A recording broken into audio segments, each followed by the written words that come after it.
નમસ્કાર નમસ્કાર નમસ્કાર નમસ્કાર વિદ્યાર્થી મિત્રો, કેમ છો? બધા મજામાં? મારું નામ છે કાર્તિક લાઠી અને આપ સૌનું અમારી YouTube ચેનલ સ્ટડી માસ્ટર્સ પર હાર્દિક હાર્દિક હાર્દિક સ્વાગત છે. તો એક લેક્ચર ધોરણ 10 નો, જેની અંદર આપણે એમ જોયું હતું કે ઓહમનો નિયમ શું છે, એમને ખૂબ જ એટલે ખૂબ જ પ્રેમ મળેલો છે અને એ વિડિયો પછી હવે તમારા માટે નવો વિડિયો લઈને આવ્યો છે જેનું નામ છે અવરોધોનું શ્રેણી અને સમાંતર જોડાણ. આ પણ એક મોસ્ટ આઈપી ટોપિક છે અને આમાંથી ઘણા ખરા એમસીક્યુ પૂછવા અથવા તો હેતુલક્ષી પૂછવા હોય તો હેતુલક્ષી પણ આવી શકે છે. તો આ ટોપિકને આપણે ખૂબ જ સારી રીતે કરવાનો છે અને સાથે સાથે નાની નાની ડિટેલિંગ, જો બેન વસ્તુ છે, કોન્સેપ્ટ તમે ગમે ત્યાંથી શીખી લો, બરોબર છે, પણ ઝીણી ઝીણી જે ડિટેલિંગ છે એ ડિટેલિંગ તમારે સમજવી ખૂબ જરૂરી છે.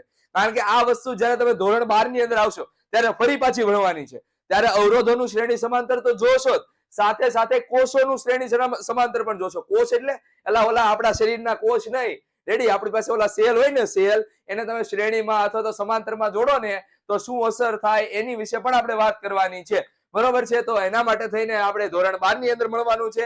અહીંયા માત્ર ને માત્ર અવરોધોની વાત કરવાની છે. તો ફટાફટ આજના લેક્ચરને શરૂ કરી દઈએ. અવરોધોનું શ્રેણી અને સમાંતર જોડાણ. સાહેબ, શ્રેણી અને સમાંતર જોડાણનું એક એક ઉદાહરણ મજા આવી જાય, બરોબર છે? તો યાદ કરો કે ભાઈ તમે ગણેશ વિસર્જનમાં અથવા તો ગણેશ ચતુર્થીના દિવસે ભેગા થયા છો તમારા મિત્રો સાથે, માંડવો બધું સજાવટ કરવાની. પહેલાના ટાઈમમાં અમે જ્યારે નાના હતા ત્યારે અમે છે ને કેવું હતા કે ભાઈ મોટા વડીલો હોય ને ત્યારે માંડવો શણગારવામાં હતા, બરાબર છે? તો એમાં એકવાર એવું કનેક્શન જોયું હતું જેમાં લેમ્પ છે એક આરે સિરીઝમાં ગોઠવેલા હતા, બરોબર છે? એક સ્વિચ કરો એટલે બધું લપ કરતા શરૂ થઈ જાય, ક્લિયર? આખો સિરીઝ જ જોડેલી હતી, બરોબર? આપણે અત્યારે કેમ ટમ ટમ ટમ ટમ સિરીઝો આવે છે, તો સિરીઝનો મતલબ શું થાય કે એવો પ્રવાહ અથવા તો એવો પરિપથ કે જેમાં પ્રવાહને પસાર થવા માટે માત્ર ને માત્ર એક માર્ગ હોય. તો એવા પરિપથને આપણે કેવો પરિપથ કહીએ છીએ? તો કે શ્રેણી પરિપથ, બરોબર છે? અથવા તો શ્રેણી જોડાણ. એવા જોડાણને આપણે શ્રેણી જોડાણ કહીશું. પણ એક કરતા વધારે માર્ગ ઉપલબ્ધ હોય એવા, તો એવા જોડાણને આપણે નામ આપ્યું છે સમાંતર જોડાણ, જે આપણા ઘરમાં જોઈ શકાય છે. એક સ્વિચ કરો પંખો શરૂ થાય, એક સ્વિચ કરો લાઈટ શરૂ થાય, એક સ્વિચ કરો પ્લગનો સ્વિચ શરૂ થાય, બરોબર છે? તો તમે જુઓ કે એક સ્વિચે બધું શરૂ થઈ જતું, એક એક સ્વિચે અલગ અલગ વસ્તુ શરૂ થાય છે. તો આને શ્રેણી અને સમાંતર જોડાણ વચ્ચેનો મેઇન ડિફરન્સ કહી શકાય. અત્યારે ઓલું સીલિંગ કરાવે છે, બરોબર છે? અને એની અંદર 4 થી 6 લાઈટો ગોઠવે છે. તો એક લાઈટ કરો તો એક આરે 2 થી 3 લાઈટો થઈ જાય, તો એ શ્રેણી જોડાણ છે. પછી બીજી લાઈટ કરો તો બાકીની 3 લાઈટ શરૂ થાય છે. તો આ 3 લાઈટો એકબીજા હારે સમાંતરમાં છે, પણ એ 3 પોતાની હારે કેમાં છે? તો કે શ્રેણી જોડાણમાં છે. તો આવા શ્રેણી અને સમાંતર જોડાણની આપણે વાત કરવાની છે અને શરૂઆત કરીએ સૌપ્રથમ એમની વ્યાખ્યાથી કે ભાઈ એમની વ્યાખ્યા શું આવશે. તો શ્રેણી અને સમાંતર જોડાણની વ્યાખ્યા આપણે જોઈએ. તો જો સૌથી પહેલા તો શ્રેણી જોડાણ, તો એવો પરિપથ અથવા તો એવું જોડાણ વિદ્યુત ઉપકરણોનું એવું જોડાણ કે જેમાં વિદ્યુત પ્રવાહને પસાર થવા માત્ર એક જ માર્ગ ઉપલબ્ધ હોય તેવા જોડાણને શ્રેણી જોડાણ કહેવાય. ક્લિયર છે? ચાલો આની ફિગર દોરવી હોય, આની આકૃતિ દોરવી હોય તો કઈ રીતે આવી શકે? જો માનો કે મારી પાસે એક બેટરી છે અને બેટરી સાથે એક વાયર જોડેલો છે આ રીતના. અહીંયાથી એક બીજો વાયર આમ જોડેલો, ત્રીજો વાયર આમ જોડેલો છે. ઓકે, ચાલો હવે આપણે કરવાનું છે કે આ બંને છેડાને ભેગા કરી દો. તો જો અહીંયા વિદ્યુત પ્રવાહને પસાર થવા માટે માત્ર ને માત્ર એક જ શું કહેવાય પરિપથ છે, એક જ રસ્તો છે, બીજો કોઈ રસ્તો નથી. ક્લિયર છે? ભાઈ બેટરીના એક છેડામાંથી પ્રવાહ નીકળે છે, એના એ જ છેડામાં પાછું જવું હોય તો બેટરી પાસે અથવા તો એ પ્રવાહ પાસે એક ને એક જ રસ્તો છે. ક્લિયર છે? એ પ્રવાહ આ રસ્તે હાલશે, આમ કરીને આમ કરતો આ રીતે આવ્યો. ક્લિયર છે? તો પ્રવાહને પસાર થવા માટે એક જ માર્ગ ઉપલબ્ધ હતો. હવે સમાંતર જોડાણમાં એક કરતા વધારે માર્ગ ઉપલબ્ધ હોય તો એને આપણે સમાંતર જોડાણ કહીએ. ક્લિયર છે? તો સમાંતર જોડાણની વ્યાખ્યા કંઈક આ રીતે આપી શકાય કે જેવા પરિપથ એવા વિદ્યુત પરિપથ અથવા તો વિદ્યુત ઉપકરણો નું એવું જોડાણ કે જેમાં વિદ્યુત પ્રવાહને પસાર થવા માટે એક કરતા વધુ માર્ગ ઉપલબ્ધ હોય તેવા જોડાણને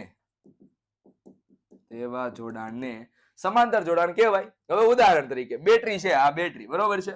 હું તમને ટાંકાનું ઉદાહરણ બહુ મસ્ત મજાનું આપે બરોબર છે. અહીંયા એક અવરોધ જોડેલો છે. અચ્છા, હવે અહીંયાથી એક બીજો અવરોધ જોડ્યો છે. હવે સમજો ધ્યાનથી, બેટરીમાંથી પ્રવાહ નીકળશે. હવે બેટરીને ખબર નથી કે કેટલો અવરોધ જોડેલો છે, તો ચાલો બેટરીમાંથી પ્રવાહ નીકળ્યો અહીંયાથી આમ પણ લે આ પોઈન્ટ આગળ આવીને દેખાડું કર મારે બે જગ્યાએ જવાનું છે. રેડી, આપણે કહો તો દો જગહ પે જાના હે. અચ્છા, તો અહીંયા આપણે શું કરી શકે, તો અમુક પ્રવાહ અહીંયાથી ગયો અને અમુક પ્રવાહ અહીંયાથી ગયો, તો પ્રવાહને પસાર થવા માટે એક કરતા વધુ માર્ગ ઉપલબ્ધ થઈ ગયા. ઓકે, તો આવા જોડાણને આપણે નામ આપ્યું છે સમાંતર જોડાણ બરોબર છે. અને આ સમાંતર જોડાણ માટે કન્ડિશન શું આવશે, સમતુલ્ય અવરોધ કોને કહેવાય, એની આપણે વાત કરવાની છે. ઓકે, ચાલો હવે અવરોધ એટલે હું બેસિકલી તો તમારો પોતાનો કઈક અવરોધ હોય, તમે પોતે અવરોધ છો બરોબર છે. પંખો હોય એને અવરોધ કહેવાય, લાઇટ હોય એને અવરોધ કહેવાય બરોબર છે. તો પોતે આપણે અવરોધની વાત તો બધે ખબર જ છે. એસી છે, ફ્રીજ છે, એ બધા અવરોધ જ છે બરોબર છે. તો શ્રેણી અને સમાંતરમાં આ અવરોધ ગોઠવેલા છે. અચ્છા, હવે અહીંયા વાત કરવાની છે સમતુલ્ય અવરોધની બરોબર. અને અહીંયા ઓહમનો નિયમ કઈ રીતે પડાય છે, મનની અંદર સવાલ આવે કે સાહેબ ઓહમનો નિયમ કઈ રીતે પડાય છે બરોબર છે. આપણે બધાય ચર્ચા કરવાની છે. હવે પહેલી વસ્તુ તો સમતુલ્ય અવરોધ એટલે શું, સમતુલ્ય અવરોધ એટલે શું, સમતુલ્ય અવરોધ. જો આની કોઈ પ્રોપર ડેફિનેશન નથી બરોબર છે, અથવા તો કોઈ જગ્યાએ તમને આપેલી નહીં હોય, પણ આપણે એને થોડું ઘણું સમજવાની, એલોબરેટ કરવાની ટ્રાય કરશું કે ભાઈ શું કહેવાય સમતુલ્ય અવરોધ. તો વિદ્યુત ઉપકરણોનો સંયુક્ત એવો અવરોધ કે જે પહેલાના જેવો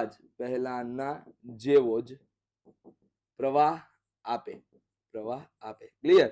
રેડી? તો અહીંયા સમજો કે ભાઈ આ મારી પાસે ત્રણ અવરોધ છે આવડા, 1 2 અને આ 3. હવે આ ત્રણ અવરોધ જોડ્યા અને એના કારણે મને પ્રવાહ 1 એમ્પિયર મળે છે બરોબર છે. પ્રવાહ 1 એમ્પિયર મળે છે. હવે આને આ ત્રણ અવરોધની બદલે મારે શું કરવું છે, તો કે આ ત્રણ ને કોઈ એકમાં કન્વર્ટ કરી નાખવો છે. તો મારે કેટલા ઓહમનો રેઝિસ્ટન્સ જોડવો, અવરોધ જોડવો કે જેથી પ્રવાહ ઈનો ઈ જ રહે પણ આ સંખ્યા ઘટી જાય. ક્લિયર છે? સપોઝ કે ભાઈ આ છે 1 1 1 ના બરોબર છે, આ કેટલાના છે 1 1 1 ના. ઓકે, તો આના બદલે હું 3 ઓહમનો એક રેઝિસ્ટન્સ જોડું, એ જે આવશે બરોબર છે. 3 ઓહમનો રેઝિસ્ટન્સ જોડીશ ત્યારે પણ મને પ્રવાહ 1 એમ્પિયર જ મળવાનો છે. તો આ 3 ઓહમને સમતુલ્ય રેઝિસ્ટન્સ એટલે કે સમતુલ્ય અવરોધ કહેવાય.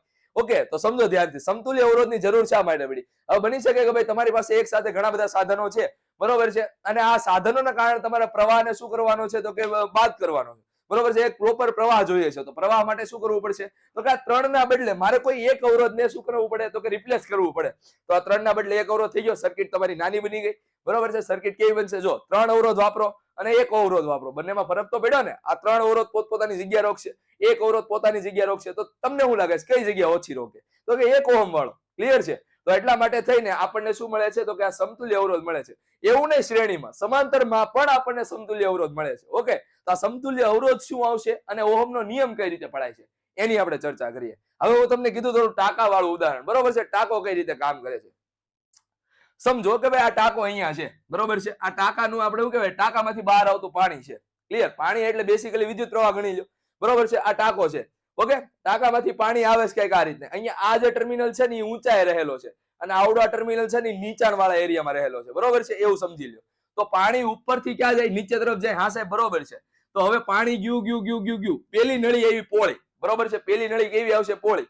બીજી નળી હાકડી, ત્રીજી નળી ફરી પાછી પોળી એવી. એટલે પાણી તો જેટલું પ્રસાર થવાનું છે એટલું પસાર થશે કે ન થાય. હા સાહેબ, એનો મતલબ કે કરંટ અહીંયાથી આઈ જેટલો પસાર થતો હોય તો અહીંયાથી આઈ જેટલો પસાર થાય, અહીંયાથી આઈ જેટલો પસાર થાય. એ આધાર નથી રાખતો બરોબર છે. હા, બેસિકલી એ ખબર પડશે કે ટોટલ આ ત્રણેયનો તમે સરવાળો કરીને ટોટલ કરંટ ગોતો. રેડી? અને પછી તમે ઇન્ડિવિજ્યુઅલ કરંટ ગોતો, એ બંને કેવા આવશે, સમાન જ આવશે. ક્લિયર છે? તો એટલા માટે થઈને તમારી નળી પોળી હોય કે પાતળી હોય કે પછી ગમે એવી હોય, તમારો અહીંયા પ્રવાહ કેવો છે, આ અવરોધ ને આ અવરોધ ત્રણેયમાં પ્રવાહ કેવો છે, સમાન જ હશે.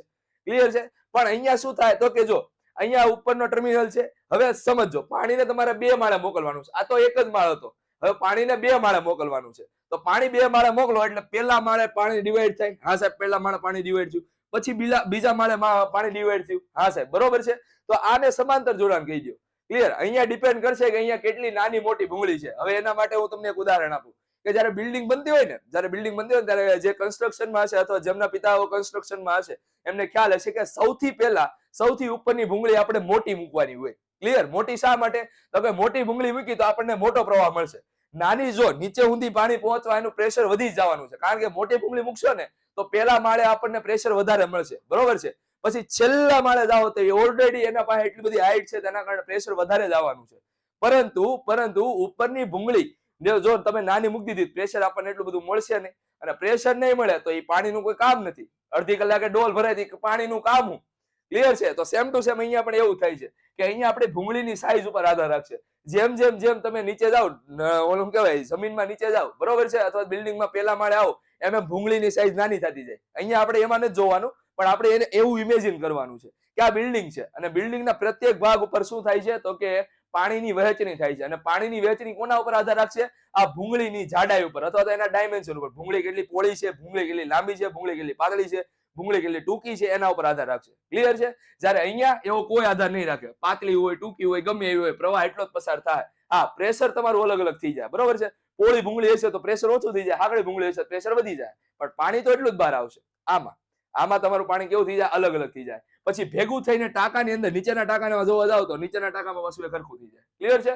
તો સમાંતર અને શ્રેણી જોડાણનો બેસિક તફાવત તમને ખબર પડી ગયું. આ એક માળનું મકાન છે અને આ ડબલ માળનું મકાન છે, એટલું યાદ રાખો એટલે ક્લિયર.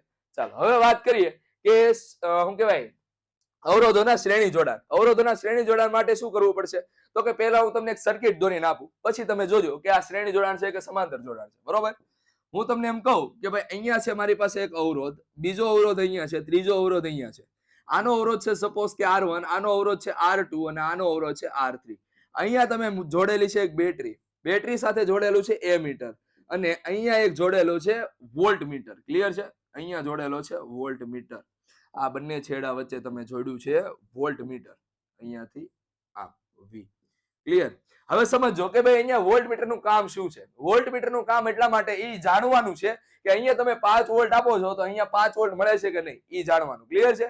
ચાલો, તો અહીંયા તમે 5 વોલ્ટ આપ્યા છે, સપોઝ કે 20 વોલ્ટ આપ્યા છે. અહીંયા તમે કેટલા વોલ્ટ આપ્યા છે? 20 વોલ્ટ આપ્યા છે. તો અહીંયા ત્રણેય છેડાના અક્રોસ મને 20 વોલ્ટેજ મળવા જોઈએ. રેડી છે? ચાલો, અહીંયા તમે 5 વોલ્ટેજ આપ્યા હોય તો અહીંયાથી લઈને અહીંયા સુધીમાં મને 5 વોલ્ટેજ મળવા પડે. ક્લિયર? અને એક વસ્તુ યાદ રાખો કે શ્રેણી માટે કરંટ કેવો રહેતો હોય? તો કે શ્રેણી માટે કરંટ અચળ રહેતો હોય તો એની સામે વોલ્ટેજ બદલાઈ જાય. ક્લિયર છે? શ્રેણી માટે જો કરંટ અચળ હોય, પ્રવાહ અચળ અને વોલ્ટેજ વહેંચાય, બરોબર છે. અને આમાં શું થાય તો કે પ્રવાહ બદલાય અથવા તો પ્રવાહ વહેંચાય,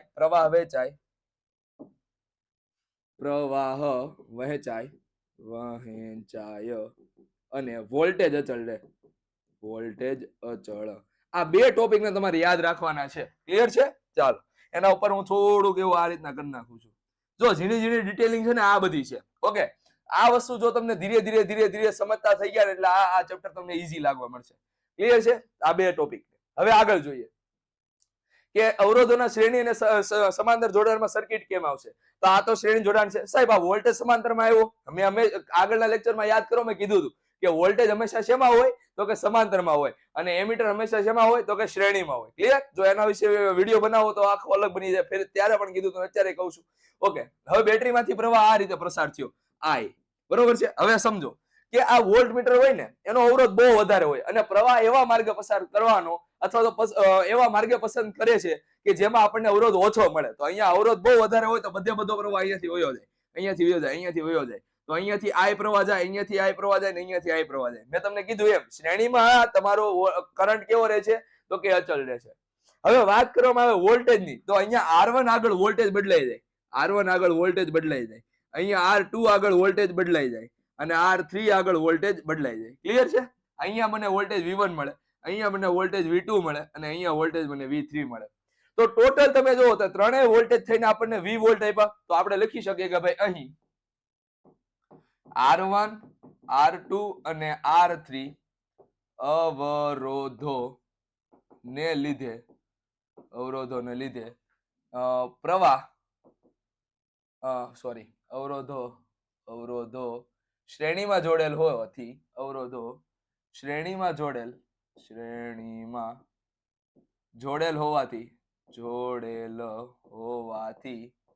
પ્રવાહ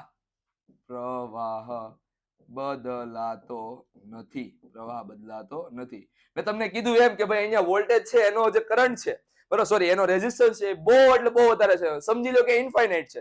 અને ઇન્ફાઇનાઇટ યાદ કરો, આગળનો લેક્ચર ઇન્ફાઇનાઇટ હોય તો મેં તમને કીધું હતું કે ભાઈ આ જે વોલ્ટેજ ઇન્ફાઇનાઇટ હોય અથવા તો રેઝિસ્ટન્સ ઇન્ફાઇનાઇટ હોય તો એની અંદરથી કોઈ પ્રકારનો કરંટ પસાર થવાનો નથી. તો અહીંયાથી કોઈ પસાર નથી થતો. તો કરંટ ને માત્ર એક જ ડાયરેક્શન જોવા મળે છે. ઓકે, પ્રવાહ બદલાતો નથી. પરંતુ વિદ્યુત સ્થિતિમાન દરેક અવરોધ ના છેડે વહેંચાઈ જાય છે. ધારો કે R1 ના બંને છેડા વચ્ચે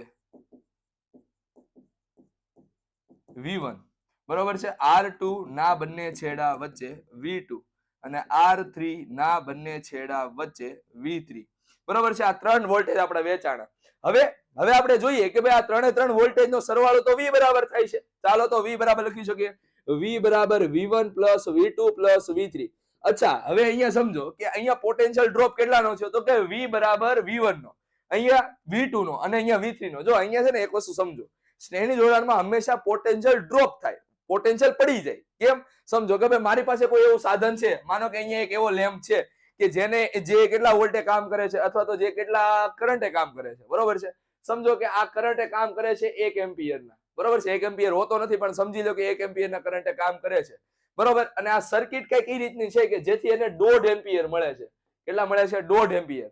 ઓકે, તો અહીંયા તમારે અવરોધ એવો જોડવાનો કે જેથી આ કરંટની વેલ્યુ ઘટી જાય. રેડી? કરંટની વેલ્યુ ઘટી જાય અને એના કારણે થઈને તમારો 1 એમ્પિયર આન્સર આવશે. ઓકે, એટલે આમાંથી પસાર થતો પ્રવાહ તમને 1 એમ્પિયર નો મળ્યો. અથવા તો આપણે એમ કહી શકાય કે ભાઈ અહીંયા કોઈ એવું સાધન છે કે જે 100 વોલ્ટે કામ કરે છે. કેટલા વોલ્ટે? 100 વોલ્ટે. અને અહીંયા તમે આપેલા છે 200 વોલ્ટ. અહીંયા તમે કેટલા આપ્યા છે? 200 વોલ્ટ. તો સ્વાભાવિક વસ્તુ છે કે આ ઉડી જ જવાનું છે, બરોબર છે. કે આ મેક્સિમમ 100 વોલ્ટેજ એટલે કે દબાણ તફાવત 100 વોલ્ટ નું શું કરી શકે છે, કમી શકે એમ છે. અને અહીંયા તમે દબાણ તફાવત આપી દીધું છે 200 વોલ્ટ નું, બરોબર છે. તો એનો મતલબ બાકીના 100 વોલ્ટ ને તમારે શું કરવું પડશે? પાડી દેવું પડશે. તે પાડવા માટે મારે અહીંયા રેઝિસ્ટન્સ ગોતવો પડે, બરોબર છે. રેઝિસ્ટન્સ ગોઠવી દીધો એના કારણે થઈને અહીંયા વોલ્ટેજ શું કહેવાય પોટેન્શિયલ ડ્રોપ થાય. અને પોટેન્શિયલ ડ્રોપ થઈને આપણે જેટલા વોલ્ટેજ આ પદાર્થ કામ કરતો હોય, આ ઉપકરણ કામ કરતો હોય આપણને મળી જાય. ક્લિયર છે? તો એટલા માટે થઈને આ V1 plus V2 plus V3 આવશે. હવે સપોઝ કે ભાઈ આ ત્રણેય અવરોધના ઇક્વિવેલન્ટ એક એવી સર્કિટ દોરું કે જેથી મને કંઈક આ રીતની સર્કિટ મળે. અહીંયા મને એમીટર આપેલું છે, સોરી, અહીંયા છે બેટરી, બાજુમાં એમીટર, એની સાથે એક એવો અવરોધ જોડ્યો છે R ઇક્વિવેલન્ટ, અને અહીંયા એની સાથે વોલ્ટેજ જોડેલા છે V. ક્લિયર? તો જો કે આ ત્રણેયના કારણે અહીંયાથી પસાર થાય છે પ્રવાહ કેટલો? તો કે અહીંયાથી પસાર થાય છે પ્રવાહ I જેટલો. તો ઓહમનો નિયમ શું કહે છે? V is equal to IR, બરોબર છે. નો યાદ રહેતો V is equal to IR. ચાલો તો અહીંયા આપણે V is equal to I, અહીંયા નામ આપી દઈએ R ઇક્વિવેલન્ટ. ક્લિયર? કારણ કે જો અહીંયાથી સર્કિટ એકમાંથી પસાર થાય છે I જેટલો પ્રવાહ અને એક જ અવરોધ આપેલો છે એટલે R equivalent is equal to, ચાલો હવે આ સર્કિટ આ આકૃતિમાં આવી જાવ. તો આ આકૃતિમાં શું આપેલું છે? તો કે I આ ડાયરેક્શનમાં છે, R એના ગુણાકારમાં થાય એટલે અહીંયા થાય IR1 પ્લસ અહીંયા થશે એની બાજુનું IR2 પ્લસ IR3. ક્લિયર? સમજો કે ભાઈ આના આગળ પોટેન્શિયલ ડિફરન્સ કેટલો આવશે, મતલબ કે આ કેટલું પોટેન્શિયલ માપશે? તો કે અહીંયાથી પસાર થતો પ્રવાહ અને એના ગુણ્યા R1, એની બાજુમાં અહીંયા V2 આપેલા છે, એ કેટલું પોટેન્શિયલ માપશે? તો કે એનામાંથી પસાર થતો પ્રવાહ એના ગુણ્યા અવરોધ. ઓહમનો નિયમ ઈ તો કે છે.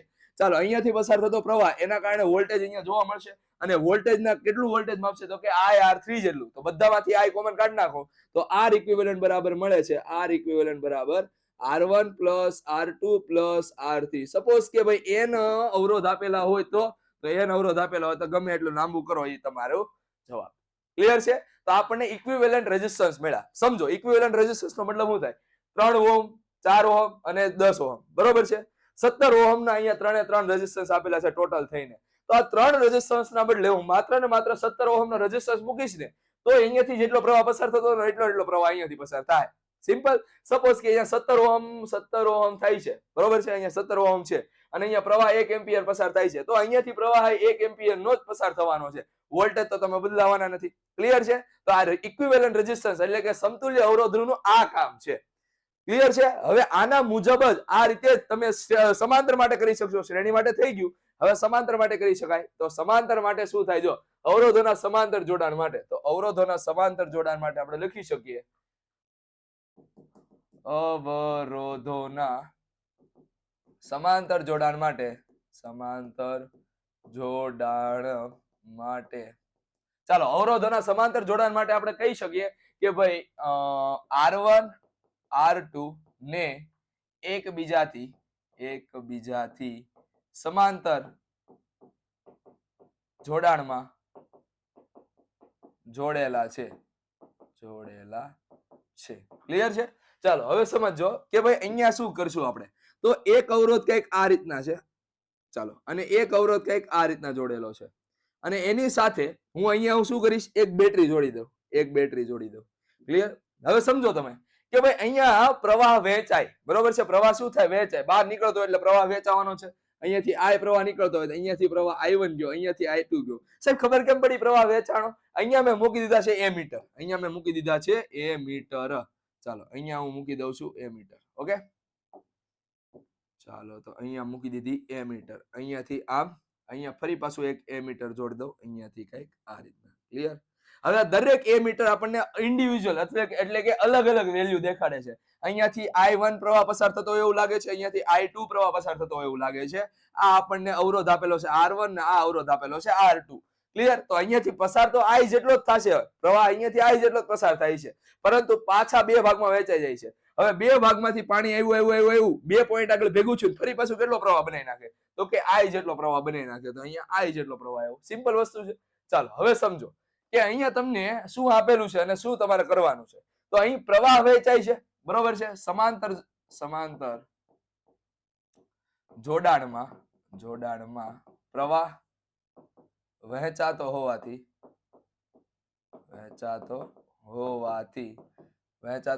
આપણે લખી શકાય કે I is equal to I1 plus I2. અચ્છા, આની ઇક્વિવેલન્ટ સર્કિટ દોરવી હોય તો આની ઇક્વિવેલન્ટ સર્કિટ ક્યાંક આ રીતે દોરી શકાય. અહીંયાથી આ બેટરી છે, એની સાથે અહીંયા R ઇક્વિવેલન્ટ જોડેલો છે. ઓકે, અને અહીંયાથી પ્રવાહ પસાર થાય છે I જેટલો. ક્લિયર? આ R ઇક્વિવેલન્ટ છે, અહીંયાથી વોલ્ટેજ V છે. ઓકે, હવે સમજો ધ્યાનથી કે અહીંયા પ્રવાહ વહેંચાણો. ઓકે, સમજી ગયા. હવે વોલ્ટેજ આરે શું લેવા દેવા? ઓહમનો નિયમ ક્યાં? ઓહમનો નિયમ તો આપણને કહે છે કે V બરાબર IR. તો V બરાબર IR ક્યાં મૂકશો? તો જો અહીંયા આપણને શું કહીએ છીએ? તો કે આ બે છેડા તમને દેખાય છે, બરોબર છે? એક છેડો આ છે, બરોબર છે? ક્યાં ગયો ભાઈ? એક છેડો આ છે અને એક છેડો આવડો હશે, બરોબર છે? બંને વચ્ચે વોલ્ટેજ ડિફરન્શિયલ સેમ જ આવશે. હું તમને શું કહું તો કે ભાઈ જો અહીંયા છે એક અવરોધ અને બીજો અવરોધ છે કંઈક આ રીતના. ક્લિયર? હવે અહીંયા બંને છેડે તમે જોડવા જાશો, આ બંને છેડાને તમે જોડવા જાશો તો તમને વોલ્ટેજ કેવા મળવાના છે? સેમ જ મળવાના છે. ઓકે, હવે અહીંયા વોલ્ટેજ અને આ પોઈન્ટ આગળ વોલ્ટેજ બંને કેવા મળે? સેમ મળે. ક્લિયર? ચાલો, અને એ વોલ્ટેજ કેટલા હશે? તો કે લાગુ પાડેલ વોલ્ટેજ V બરાબર હશે. તો અહીંયા આપણે લખી શકાય કે V બાય R ઇક્વિવેલન્ટ, બરોબર છે? કારણ કે આ સર્કિટ માટે છે, આવડિયા સર્કિટ માટે. ચાલો, ઇઝ ઇક્વલ ટુ I1. આ સર્કિટ માટે શું થાય? તો કે આ સર્કિટ માટે આપણે લખી શકાય V, જો અહીંયા લાગુ પાડેલ વોલ્ટેજ, આ બાજુએ લાગુ પાડેલ વોલ્ટેજ કેટલો છે? તો કે V ના છેદમાં R1.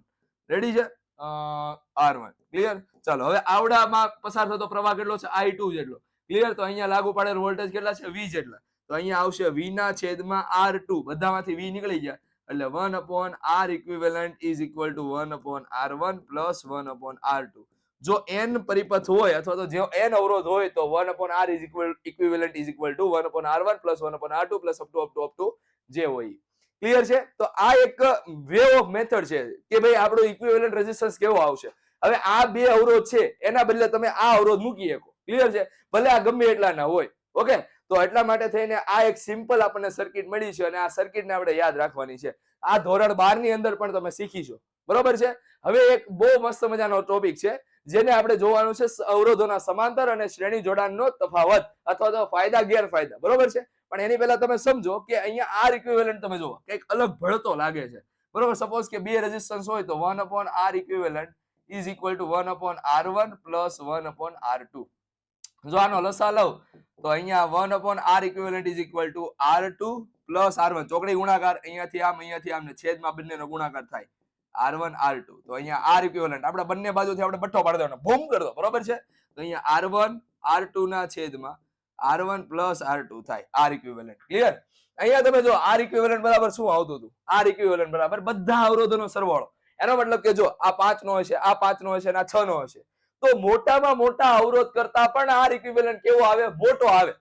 સમજો કે ભાઈ અહીંયા સમતુલ્ય અવરોધ અવરોધ મોટામાં મોટા અવરોધ કરતા પણ મોટો આવે. ક્લિયર છે? ચાલો મેં તમને શું કીધું? જો R1 5 નો છે, R2 6 નો છે અને R3 7 નો છે. ત્રણેયનો સરવાળો કરો એટલે 7 કરતા મોટો જ આવવાનો છે. ક્લિયર છે? તો R ઇક્વિવેલન્ટ કેવો આવશે? મોટામાં મોટો અવરોધ કરતા પણ મોટો આવશે. જ્યારે સમાંતર જોડાણમાં એવું નહીં થાય. સમાંતર જોડાણમાં થશે એવું કે નાનામાં નાના અવરોધ કરતા પણ નાનો આવશે. બરોબર છે? નાનામાં નાના અવરોધ કરતા પણ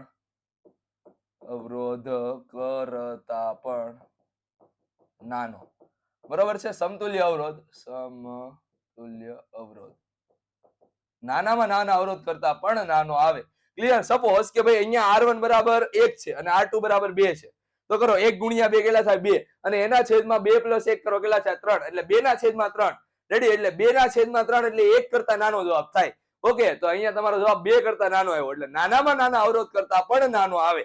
ઓકે, હવે તમને તમારા મનમાં એવો સવાલ આવે કે સાહેબ કંઈક આ રીતના સર્કિટ કનેક્ટ કરી હોય તો શું થાય?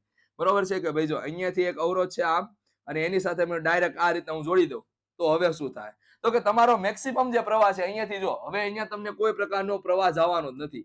અહીંયા I બરાબર 0 થઈ જાય. બરોબર છે? I બરાબર કેવો થઈ જાય? 0. કેમ? કારણ કે અહીંયા એને અવરોધ વધુ નડે છે, અહીંયા એને અવરોધ ઓછો નડે છે. બરોબર છે? તો બધો પ્રવાહ આ રીતના થયો અને બધો પ્રવાહ આ રીતના થયો તો અહીંયા અવરોધ છે જ નહીં.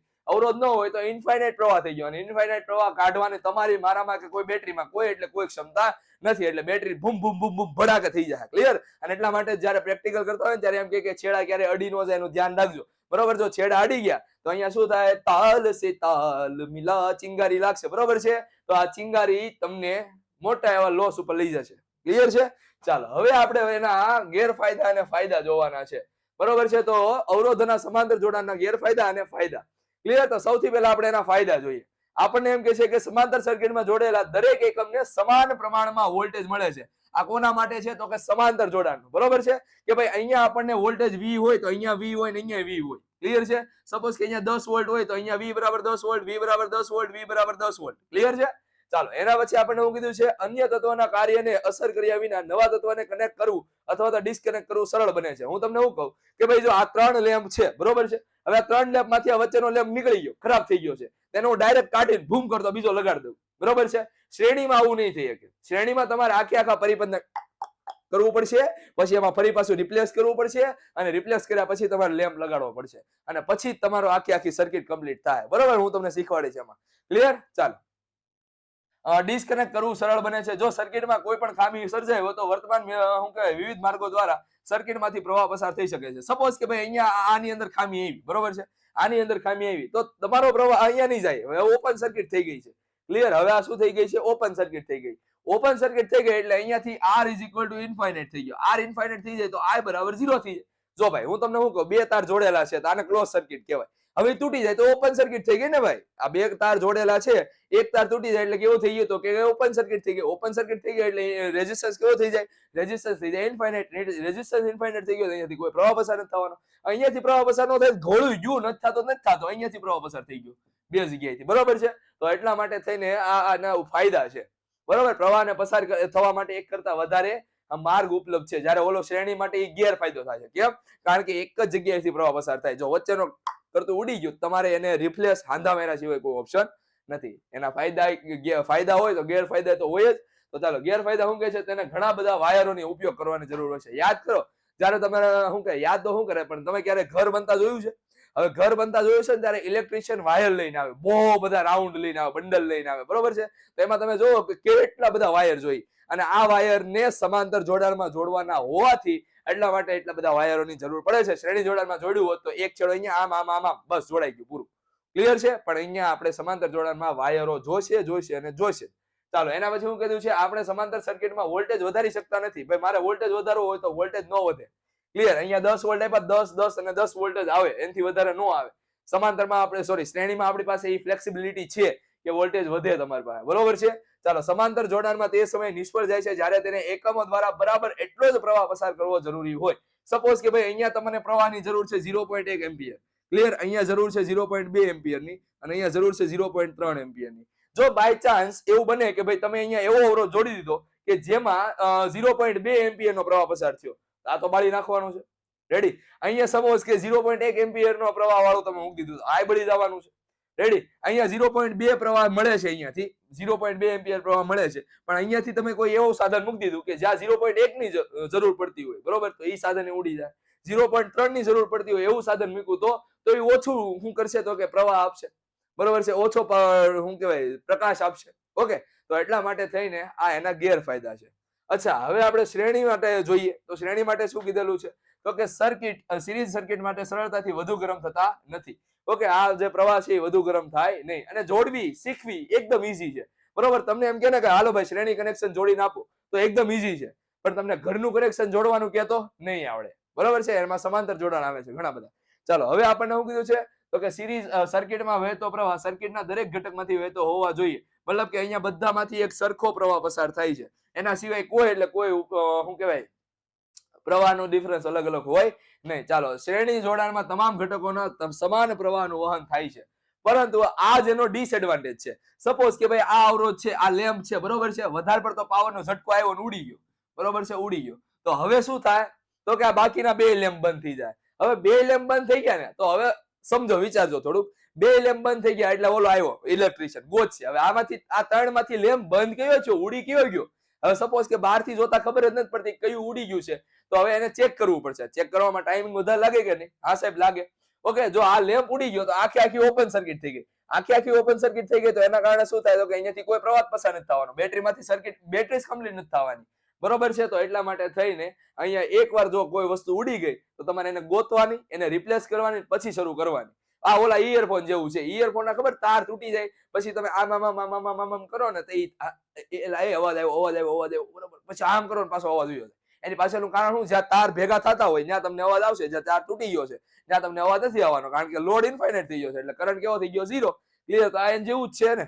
હવે આના ફાયદા હોય તો એના ગેરફાયદા હોય જ. તો ગેરફાયદો શું કહે છે? જો શ્રેણી સર્કિટમાં એક બિંદુ તૂટી જાય તો કુલ સર્કિટ તૂટી જાય છે, આખી સર્કિટ તૂટી જાય છે તો કે તૂટી જાય છે. જેમ સર્કિટમાં ઘટકોની સંખ્યા વધે તેમ તેમ સર્કિટોનો પ્રતિકાર વધશે, બરોબર છે. એનો મતલબ કે ભાઈ માનો કે અહીંયા સર્કિટ શું કહેવાય કમ્પોનન્ટ તમે વધારી દીધા, અને કમ્પોનન્ટ વધારવાના કારણે અહીંયા શું થાય તો કે તમારો જે પ્રવાહ ઘટવા મળશે, અને પ્રવાહ ઘટવા મળશે તો તમારો સપોઝ કે એક હારે તમે 3 લેમ્પ ગોઠવા છે, બરોબર છે. અહીંયા ઉદાહરણ સમજો, અહીંયા 3 લેમ્પ ગોઠવેલા છે, 3 લેમ્પ, બરોબર છે, 3 લેમ્પ. તો આ 3 લેમ્પની ઇન્ટેન્સિટી સેમ હશે. રેડી? જો આ વધારે પ્રકાશિત, માનો કે 9 વોટનો લેમ્પ હોય, બરોબર છે, તો એ 9 વોટ જેટલો પાવર નહીં આપે, પ્રકાશ નહીં આપે. કેમ? કારણ કે એને શ્રેણીમાં જોડેલા છે, બરોબર, શ્રેણીમાં જોડેલા, એટલે 3 લેમ્પ 9 વોટ કરતા ઓછા વોટથી ઝગમગશે, બરોબર છે. હવે એના બદલે 10 લેમ્પ મૂકી દીધા, તો 10 લેમ્પ જ્યારે મૂકશો ત્યારે એનથી પણ ઓછા શું કહેવાય પ્રકાશથી ઝગમગે. જો 20 મૂક્યા તો એનથી વધારે, 30 મૂક્યા તો હાવ 0, બરોબર છે. તો પછી જરૂરી નથી કે એ ઝગમગે, 0 થઈ જાય. ક્લિયર છે? તો જેમ જેમ ઘટકો વધારો એમ એનો પ્રતિકાર શું થાય? વધી જાય. ઓકે, અને એટલા માટે તેને પ્રવાહ ઘટી જાય. ઓકે, ચાલો, તો અહીંયા આપણું શ્રેણી અને સમાંતર જોડાણ કમ્પ્લીટ થાય છે. આશા રાખું છું કે તમને આજના લેક્ચરની અંદર મજા આવી હશે. ઓકે, અને તમને કંઈક સમજાણું છે. જો એવું હોય તો તમારા મિત્રો જોડે આ ચેનલને શેર કરી દેવાની છે. આ વિડીયો પસંદ આવ્યો હોય તો લાઈક કરી દેવાની છે, અને સાથે સાથે કમેન્ટ સેક્શનની અંદર કમેન્ટ કરવાનું ભૂલવાનું નથી. મળીએ છીએ આપણે આવા નવા કોઈક નવા ટોપિક સાથે, યુનિક ટોપિક સાથે, મોસ્ટ એમ્બી ટોપિક સાથે. Till then, thank you. ધ્યાન રાખજો તમારું, તમારું ફેમિલીનું.